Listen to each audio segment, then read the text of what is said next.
How's it going, everyone? Welcome to Asian Filmness. My name is Ray and I love movies.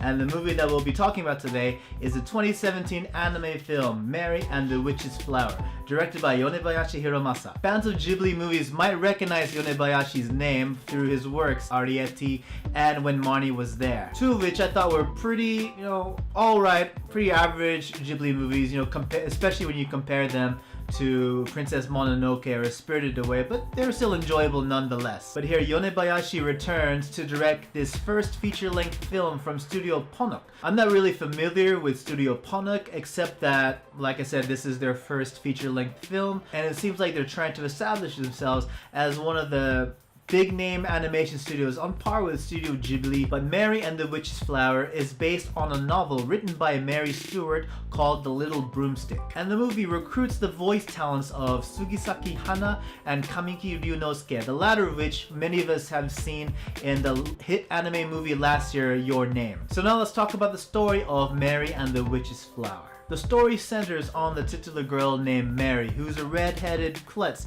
and who's a new girl that's just moved into the countryside. And as she's out and about discovering what's around her, she discovers this really strange flower called Yakanhiko, which translates to night flight or fly by night, depending on which version you want to go with. And she discovers that this flower enables her to use magic like a witch. Like, she has a broom and she can use these magic spells, and this newfound power leads her to discover this magical school by the name of Endor Academy. There she meets the two teachers, Madame Mumblechuk and Dr. Day. And as similar stories of similar genres go, there is much more to be learned about these two who seem to have hidden intentions with Mary. So let's talk about the goods, the stuff that I liked about Mary and the Witch's Flower. First of all, as expected, the performances by the lead actors were really good, especially that of Sugisaki Hana, who voices the titular Mary. If you've seen Sugisaki's other movies, like for example Blade of the Immortal, you know she can pull this kind of role pretty well. She did very well in putting on a performance that's innocent, that's naive, but at the same time determined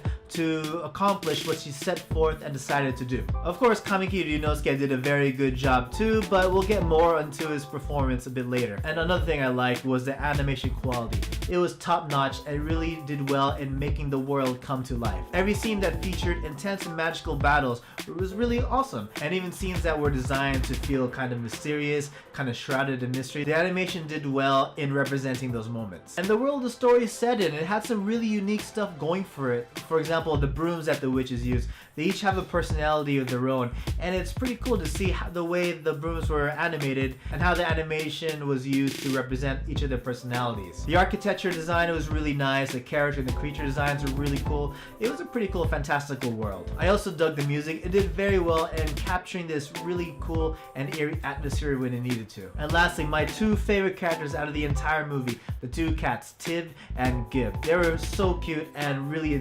entertaining to watch. So now let's talk about the bads, the things I thought that were a little lacking in the movie. First of all, there were some traits that they introduced in some of the characters that they didn't really follow through with. For example, Mary is presented to be this kind of klutz. She tries to help around the house, but she's never really good at it. But then suddenly when she discovers that she can use magic, suddenly she turns into this genius, this superstar. But after that, they didn't really follow through or come back to that element. And I thought it was kind of strange and awkward to be left hanging. Like, after Mary comes to Endor Academy and makes herself seem like she's some kind of genius, the story just kind of drops that whole element and never really refers to it again. And the character development between the two leads, Mary and Peter, it wasn't fleshed out as well as it should have been. And overall, just Peter, even though Kamiki Ryuunosuke did a fantastic job at voicing the character, I felt like they didn't really do a good job at making you as a viewer really care for what happens to him. Like, he's bound to be some important character, but he didn't really spend enough time with Mary. They didn't really have enough interactions to really build up their friendship or have you fully invest into their friendship to really make the climax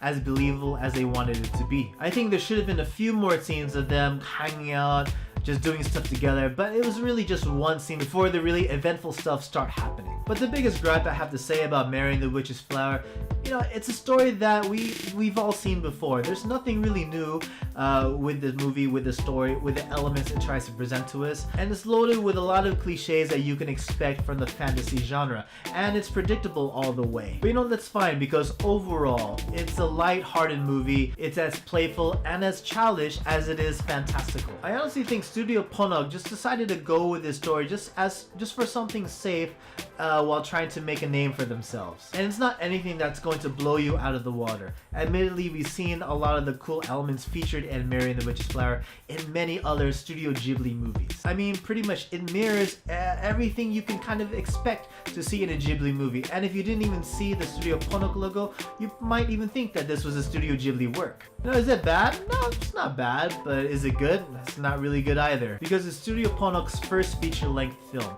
And it was a pretty safe story to make, and it's pretty played by the numbers, and at the same time doesn't really offer anything new to the genre. But do I recommend this movie? Yeah.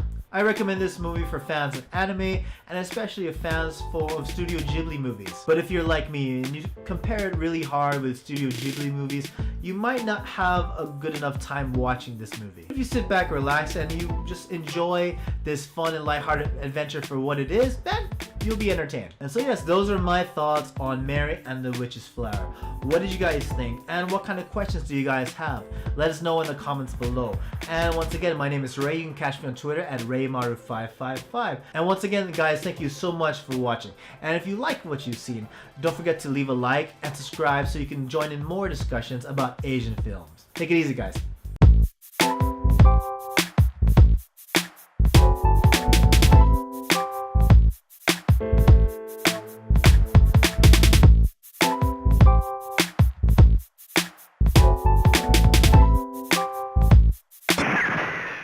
獲物は確かにいただいたぜ。